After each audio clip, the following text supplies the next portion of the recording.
Sharing is caring. दोनों भाई नाश्ते की टेबल पर बैठे थे। प्रियंका, मेरा नाश्ता कहाँ है? भाभी, मुझे भी ऑफिस के लिए लेट हो रहा है। इस पर प्रियंका किचन में से दोनों के नाश्ते की प्लेट्स लेकर बाहर आती है। लो भाई, आप दोनों का नाश्ता। किसी को भी 1 मिनट का सब्र नहीं है।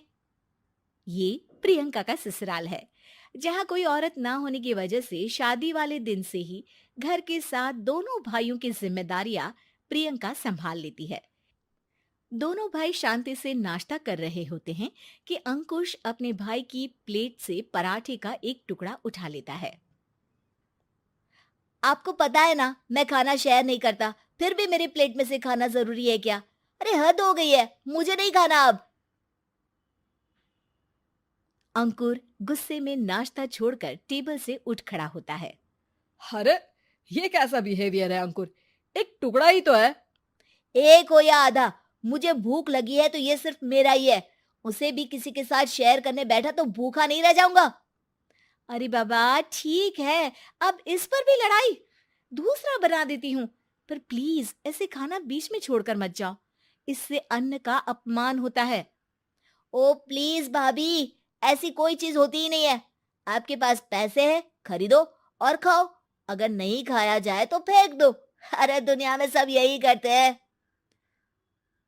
अंकुर बैग उठाकर ऑफिस के लिए चला जाता है, जिसके पीछे उसका बड़ा भाई मायूस सा घर में खड़ा रह जाता है।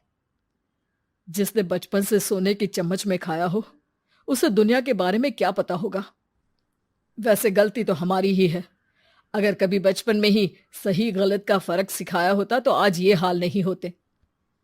आप फिक्र क्यों करते हैं जी? भगवान है, वो जो भी करता है सबकी भलाई के लिए ही करता है। और जब वो चाहेंगे तो अपनी तरह से अंकुर भैया को भी सब कुछ सिखा देंगे। पत्नी की बात पर विश्वास कर अंकुश भी ऑफिस चला जाता है।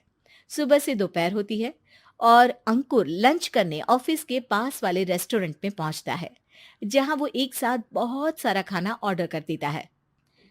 सर, क्या कोई आपको ज्वाइन करने वाला है? नहीं तो क्यों? अब कुछ नहीं सर, ऐसे ही। वेटर चला जाता है और कुछ देर में अंकुर का ऑर्डर लेकर वापस आता है, जिस पर अंकुर सब डिशेस में से थोड़ा थोड़ा खाकर बाकी ऐसे ही छोड़कर बिल देकर चला जाता है। वाह भगवान, तेरी माया। कहीं कोई एक एक टुकड़े के लिए तरसता रहता है और ये 5 लोगों का खाना ऑर्डर करके एक का भी पूरा नहीं खाते। पैसे वालों की माया। वेटर टेबल साफ कर बचा हुआ सारा खाना लेकर रेस्टोरेंट के पीछे घूम रहे बच्चों के पास पहुंच जाता है, जिसे देख बच्चों के चेहरे खिल उठते हैं। वाह, आज इतना सारा खाना आया। थैंक यू भैया। भगवान आपको खाने की फैक्ट्री बना दे। अगर ये फैक्ट्री मेरी होती तो तुम लोगों को कभी किसी का झूठा बचा हुआ खाना नहीं खाना पड़ता। चलो तुम लोग खाओ, पर ध्यान रखो किसी को पता ना चले, नहीं तो मेरी नौकरी चली जाएगी। इसी के साथ दिन बीतता है और रात को दोनों भाई एक साथ घर पहुंचते हैं।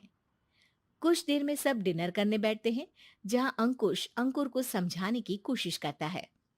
अंकुर, अगर हमें लाइफ में सब कुछ मिला है, इसका ये मतलब नहीं कि तुम उसका गलत फायदा उठाओ, बल्कि तुम्हें उसकी मदद से दूसरों को भी मदद करनी चाहिए। भैया, जिनके पास नहीं है उनकी वजह मैं तो नहीं ना। और ऐसे बहुत लोग हैं जिनके पास सब कुछ है। इसलिए अगर मैं एक इंसान कुछ नहीं करूंगा तो कोई फर्क नहीं पड़ने वाला। तुम्हारे भैया बस एक चीज समझाना चाहते हैं कि जिस चीज की हमारे पास कमी नहीं है, उसे बर्बाद करने से अच्छा है कि लोगों के साथ शेयर करें। इससे हम सिर्फ सामान नहीं, खुशियां भी बांटते हैं, और इसमें तुम्हारा ज्यादा कुछ तो जाएगा नहीं। भैया भाभी की बात सुन अंकुर कुछ बोले बिना उठकर चला जाता है। इसी तरह दिन बीतते रहते हैं, जिसमें अंकुश और प्रियंका कोशिश तो बहुत करते हैं, पर अंकुर पर किसी भी चीज का कोई असर नहीं पड़ता। एक दोपहर अंकुर सैंडविच खाते हुए सड़क के किनारे चल रहा होता है। तभी उसकी नजर आइसक्रीम वाले पर पड़ती है और वो सैंडविच सड़क किनारे फेंक आइसक्रीम खरीदने पहुंच जाता है। अब इसे कहते हैं जिंदगी का सुख। जैसे ही अंकुर आइसक्रीम लेकर पीछे मुड़ता है तो एक आदमी को सड़क से वही सैंडविच उठाते हुए देखता है। वो आदमी बहुत कमजोर, गरीब, जैसे बहुत दिनों से खाना ना खाया हो वैसा लग रहा था। अंकुर उसके पास जाकर खड़ा हो जाता है। उसे देखकर आदमी सैंडविच अंकुर की तरफ कर देता है। आपको भी खाना है क्या? क्या हम इसे आधा आधा कर ले? मुझे बहुत भूख लगी है। वो मेरा ही झूठा सैंडविच है।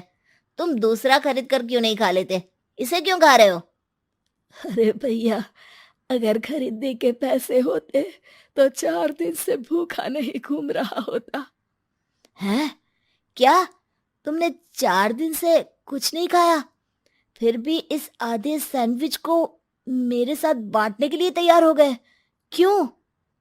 अरे भैया, पैसा नहीं है तो क्या हुआ, इंसानियत आज भी उतनी महंगी नहीं हुई, और ना ही उस पर अमीर गरीब का टैग लगा है जो हम उसे रख ना सके। पर अफसोस, आजकल लोगों के अंदर पोषण, खून या विटामिन से ज्यादा इंसानियत की कमी होने लगी है।